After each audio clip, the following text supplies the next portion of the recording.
ToonGrin.com. Give me some time. Let's do it. There we go. Hey guys, and welcome to Watching Stuff Live, ToonGrin Talk. Haven't settled on a name yet. We're working on it. Yeah. But we want to try a live stream, and we have like a nice little audience with us. We got like 5 or 6 people in here, and we're all hanging out together, talking cartoons and having a good time. And we're gonna take a look at some movie trailers. Now, quite a few dropped in the last couple of days. Honestly, we have Spider-Man Into the Spider-Verse. Bumblebee, because for some reason that franchise is on life support. Wreck-It Ralph 2. Wreck-It Ralph 2, and the Lego Movie 2. So, quite a few. At least 3 of those are in our wheelhouse because it's animation. I guess you could sort of count Bumblebee in our wheelhouse. It's based off of a cartoon kids property. It's, I mean, let's be honest, people are only there for the animated part, which is giant robots. Yeah. I know that's why I saw the first 3. No, I seriously don't know where I stopped because it's the same damn movie. Every freaking iteration's the same movie. So I don't even know where I even ended up stopping for this franchise. Because, like, I remember the first one. The second one had an old man robot that farts. And then the third one had Spock in it. And then the fourth one had John Goodman in it. But I know there was a 5th one because John DiMaggio's in it. Right. But I don't remember. I don't know if I saw it or not. And I think the 4th one had the Dinobots. Point is, there's a lot of Transformer movies and it needs to stop. But allegedly the Bumblebee. Good God, my mind already went blank. Like what was it doing? Yeah, the 5th one could have been 2, apparently. Oh yeah, probably. Yeah, I think he was hounding both of those. I know the Bumblebee movie. You're gonna think this is... Actually, we'll watch the trailer and then we'll start talking about that and dropping bombs. So we're gonna pop on our headphones and we're gonna drop some trailers and we're gonna drop it like it's hot. Hot. So hot. Stop that. Hot. Meh. Okay. So now that you've ruined everything. Wait. I think we have to... You have to switch it first. Oh, sorry. Boop.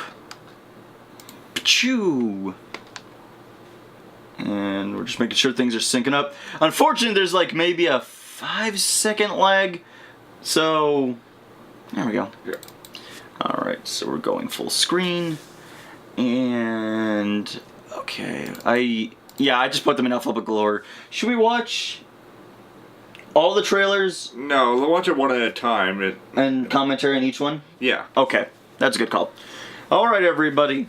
Get ready, get set, and here we go.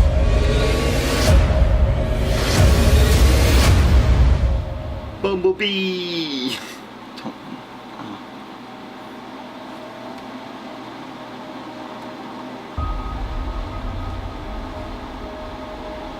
Let me tell you something.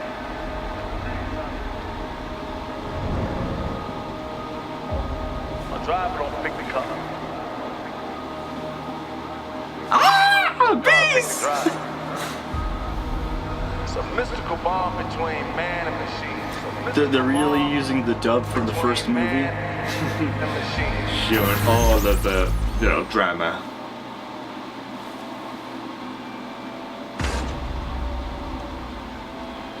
Is that like his robo-penis?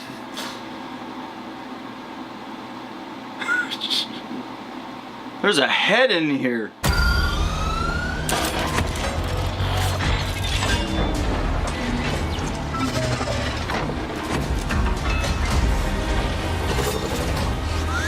Still can't use that sound effect, huh? Oh wow, he's tiny.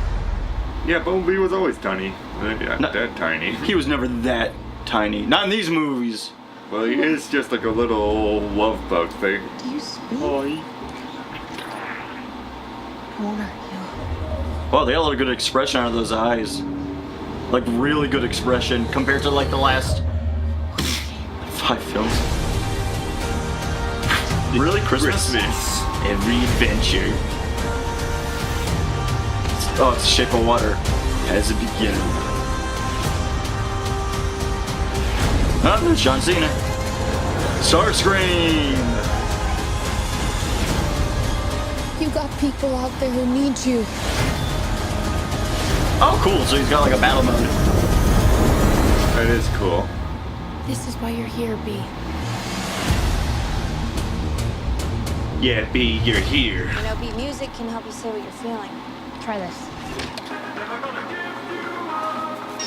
Wow. Thank you.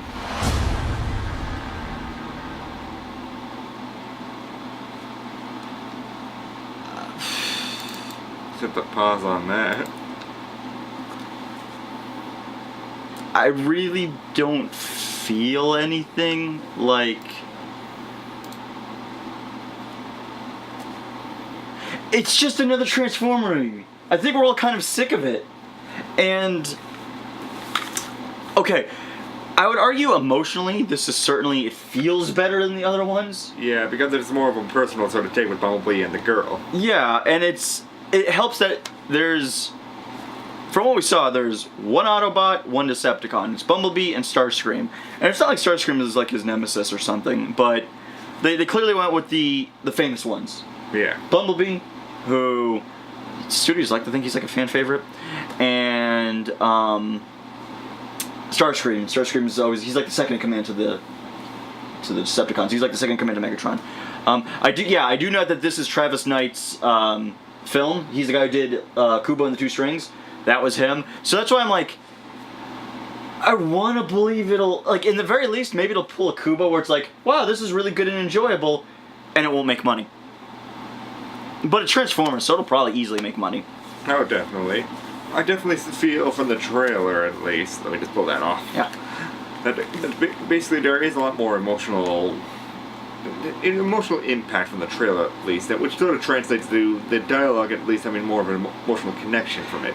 I don't feel that the girl in there was really emoting enough to basically really pull it. Well, it doesn't help that the actor, this is... There's that situation where you have to think of, will it be... Is this just like a first cut kind of thing, and then they'll go back and reshoot to get the scenes they need? Yeah. Is it just to get the trailer out to, get it in the zeitgeist to build? But in terms of, like you said, like emotion, I would honestly argue that this is what I've been wanting from a Transformer movie in terms of, okay, like the first one, I thought it was going to be like a boy and his robot, and it's really not. There's really no emotional impact between Bumblebee and the annoyance that is Shia LaBeouf. Yeah. So with this one, you could have something. I think it's interesting they went with a girl lead because there was so much vitriol for like the last film when they were talking about having a girl lead, and people were just getting freaking crazy about it because people are like, Transformer isn't for girls, which is freaking ludicrous. Well, girls can't like awesome giant robots now. I wasn't aware we had a gender specific on who can enjoy giant robots. Well, it could be like in the One Piece universe where every girl is just like sees a giant robot just like. Majestic.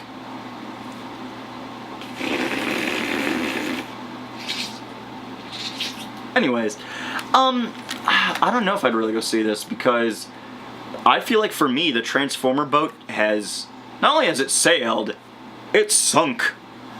I've heard rumor beating around the bush for like a couple years now because of, I don't know if you know this, but as the movies went on, they've slowly lost a bit of money. I mean, I still think the third or fourth one broke like $1 billion. Yeah, they still did pretty financially well. Oh yeah, $1 billion. Yeah, I guess they did all right. Unless they'd spend $1 billion on the actual production. They did not. No, I guarantee you, if you watch those special effects, they did not spend $1 billion on the actual production. Yeah. I could hand to baby Jesus. They did not spend $1 billion on production because their CGI is god awful. Right. But no, for me the Transformer boat has sailed. I have been hearing talk for years now that there's going to be a reboot of the franchise, unconnected, and it's going to be animated. And they want to combine Hasbro properties. So they want Transformers, G.I. Joe, and I want to say Micronauts. Micronauts, really? It was a thing. Yeah, I know. No, that's a thing. But is that really something to bring back? Mask. That's something that I know that Robot Chicken brings back, but they're like nostalgia. Yeah, but Robot Chicken's like that brilliant joke they did on Family Guy, where it's like, Oh, was it He-Man, Transformers, and G.I. Joe? These are all things that actually existed. Hey, how's it feel to be on a major network for about 5 seconds? You! Yeah, the Hasbro verse, that's something I've heard about where it's like, I've heard a bunch of rumors though. I've heard G.I. Joe because they botched the first movie. Second G.I. Joe movie isn't actually that bad. It was written by the two dudes who wrote Deadpool. Yeah. So if you watch the second G.I. Joe movie, they like double down on all the stuff they love about G.I. Joe. So in that movie, flat out Cobra Commander shows up and he looks like Cobra Commander from the 80s, but instead of the blue outfit, it's all slick and black. And then he's got the mirror helmet, but then he's got like a cobra biting over the helmet. It looks really cool. Yeah, that would be really cool. Megazords versus Transformers. I would put my money... Well, the Transformers have the advantage of not being piloted by humans, so being robot aliens, they have a slightly better advantage, but it depends, because sometimes the Zords are alive, Right. and sometimes they're just piloted by teenagers with attitude. So what if they were just like piloted by themselves, sort of thing? Like they're animal Megazords. They might still stand a chance. I mean, I'm pretty sure they're bigger than the Transformers is for certain. If you watch the old show, they towered over buildings and like pagodas, and the Transformers are like cars. Yeah. Slightly bigger. Yeah. Like, yeah, you need like Devastator or Metroplex to go against probably a Zord. Yeah. Because even like, first off, if they become the Megazord, the fight's over. Megazord's huge compared to a Transformer. Even if they're just separate bots, some of them might be screwed. I'm pretty sure the Pterodactyl is going to be utterly useless in the grand... Yeah, like the Pterodactyl's probably going to be kind of useless. But I'm sure the Rex, the Triceratops, the Mammoth, and the Saber-Tooth Tiger will be fine. And Tommy's robot's going to be great. Transformers do have combined... Yeah, but that depends on who we're bringing in. Like, for the most part, the Autobot team usually consists of, like, Optimus Prime, Ratchet... They've been using Bulkhead a lot recently. He's like the fat one. Right. But he's usually, when he's better written, he's not just the fat one. Oh god, there was a ninja one. Prowl, he was a ninja, and Bumblebee. That's usually like the ones they go with. Right. Starscream kills Pterodactyl. Yeah, probably. Probably really easy, because Starscream is actually supposed to be powerful. He is, I mean, I think Megatron only keeps him as second in command only because of the fact that it's like, look, he's going to go full-on Judas on me, so if I keep him close, I could just keep an eye on him every time he gets out of line. So, like, every time Starscream's like, I'm going to take him, Megatron, sit down, son! Well, yeah, well, let's get back to the Bumblebee sort of situation. I'll give my sort of take on it as well, because I've never been one for, like, Transformers. Have you seen any? No. Like, you haven't seen one Transformer film? No, not any of the live-action ones. Can I recommend one? Which one? Just the first one. No, I know it sounds horrible, but the first one, in terms of, there's no way this is not going to sound like a jerk, but in terms of movies, that first one feels like the closest to trying to be a film. Like, if you lined all the movies together, it feels like that's the one you would look at and be like, oh, it's trying so hard to be a movie. It's trying, baby's trying so hard to walk. You could do it, baby. You could do it. Whereas, like, 2, okay, we checked out. 3, yeah, no, it really, like, honestly, bad. It's no joke. Like, we kind of have said this where it's like, do you ever look back on the first Transformer movie and realize how much you like it? And he goes, hand to God, the more of these movies I watched, the more I realized how good we had it.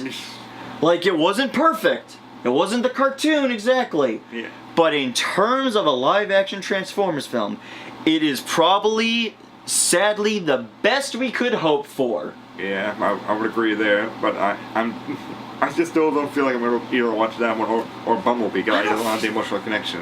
Well, and because it's a prequel, and it looks like it's almost a soft reboot of a prequel too, because Bumblebee doesn't really look like Bumblebee. I mean, he kind of does, but I could have swore Bumblebee was he was a Camaro in the first one. Yeah, he was. So, but in this one, he's like a Volkswagen Beetle, so he's not even the same car. Yeah.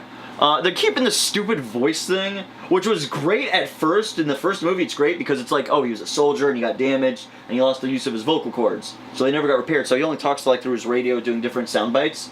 But then they fixed his voice at the end of the first movie, and then the second film they forgot that they did that. So for every other movie onward, he only talked with the radio as far as I could tell. So, like, even they don't care about the continuity because every time a movie starts up, they change the continuity Right. each incarnate. So I bet this one they're also going to change it Right. because the first film specifically said that the cube landed on Earth and Megatron came to find it and he got frozen in the Arctic, and then they left it like at that. And then the Autobots showed up, and then that's where they started scanning vehicle. Like, they just landed on Earth in present day. I think it was maybe 2008. Maybe, yeah, probably 2008. 2007 or 2008. And they land on Earth, and the idea from that is like, okay, this is the first time we're dealing with them. And then the second movie, no, man, they've been here since, like, the 1930s. And then the third movie was like, nah, man, they've been here since, like, the dawn of the dinosaurs. And, like it keeps going further back. So I'm surprised this movie wasn't like, you remember when Adam and Eve were in the tree? It was a robot snake with a chrome apple that tempted Eve out of the garden. Okay, man, you gotta slow down, you gotta slow. It's just so much. It's so much because this franchise, it's a good franchise in terms of concept. Yeah, because it is, but it doesn't have the emotional resonance. No, to really pull you in. because Michael Bay doesn't know how to write emotional resonance, nor does he know how to direct really well. He just likes he loves seeing spectacle. Yes. But he only fifth one. Fifth one. No joke. King Arthur is real, Camelot's real, and Merlin exists. But he's not a wizard. He's a robot. No, he's an alcoholic drunk who met robots. I don't. Yeah. I only want to see this one because it feels like it would be so far removed from all the other ones that's like, you might be good. You might have potential because you're going to be your own thing. Yeah, then I'll watch it with you. I might not have the emotional resonance for it, but I will be able to get that. I don't have the emotional resonance for What? this. I grew up on the cartoons and the movies and the comic That books and is the an video emotional games. resonance for it. Yeah, big. No, but like in terms of the live action films, I got nothing. Fifth one had them around during W2, and they helped historical figures like Frederick Douglass. Yeah, I think like the Autobots were part of the Underground Railroad that helped free the slaves or something. Let's just get down to the point. Are we gonna see Bumblebee? I could possibly go see it if we did it for a watch and stuff. I honestly don't see a point other than it's just making money. And if I had to guess, they're only doing this now because the reboot is on the horizon and they just want to bleed as much as they can. Because from a financial standpoint, these movies do make money. It doesn't matter if I think they're garbage. That's not... You could argue it's like, oh, well, that's an opinion. Even though, you know, it's pretty universal that most people don't see. Not everyone, but most people think these movies are garbo. But the numbers are there that, business-wise, it makes sense to keep making these. They look like they take no effort. I hand to God, it's the same script every time, and they just Control F and like replace like names. Not even necessarily names, just occasionally like an item name. Because the first one it's like you need the glasses to find the cube, and then the second one was like we need the Allspark to find the thing, and then the next one was some other thing to do a thing, and then the next one was a thing to do, and it's always literally like we have to find X to stop Y, and that's every film. It's the same criticism I actually have had with Ghostbusters as a franchise. Like, first Ghostbuster film, they had to stop a god from invading the planet. Yeah. Second film, they had to stop an interdimensional warlord from invading the world. And then the reboot was about an angry YouTube comment posting basement dweller because of the reaction the film got, so they did that, who wanted godlike power so he could screw the world. And I think that one of the big problems for all of them comes down to when you keep doing these large stories, there's a lack of personalization. Like, this feels almost personal because it's a girl and her robot, and then there's a bad robot that wants to hurt the good robot. So there's an emotional thing, like, she makes friends with Bumblebee, and they become intrinsically tied and close to each other, and it can be very emotional, and that sounds like it could be great. And I think Travis Knight could do it, because Kubo is very well handled. It's very well constructed. Yeah, I think it definitely has everything that it needs to basically succeed and such. Yeah. So I'll look forward to it. And I feel that it'll at least be we're on good watch to Mac territory. Honestly, I would so like a Transformer movie that's just like, that was fun. Like, it doesn't need to wow me or make me cry or anything. But if I could just see it come out of the theater and be like, Yeah. Wow, that was pretty good. Like Jumanji 2. Yeah. I went in there and it was like, there's no way after all these years, and Robin Williams just passed away, there's no way this movie's going to be remotely good. It was heartfelt. It almost got me to tears. And it made me feel good after watching it. Yeah. If a Transformer movie could do that, fantastic. And then they're going to reboot anyways. So good. Yeah, well, So we'll see. you got to take the win where you can. Yeah, we'll just see with that. We'll have to see what happens with Bumblebee. And we'll just go on to the next trailer. Yeah.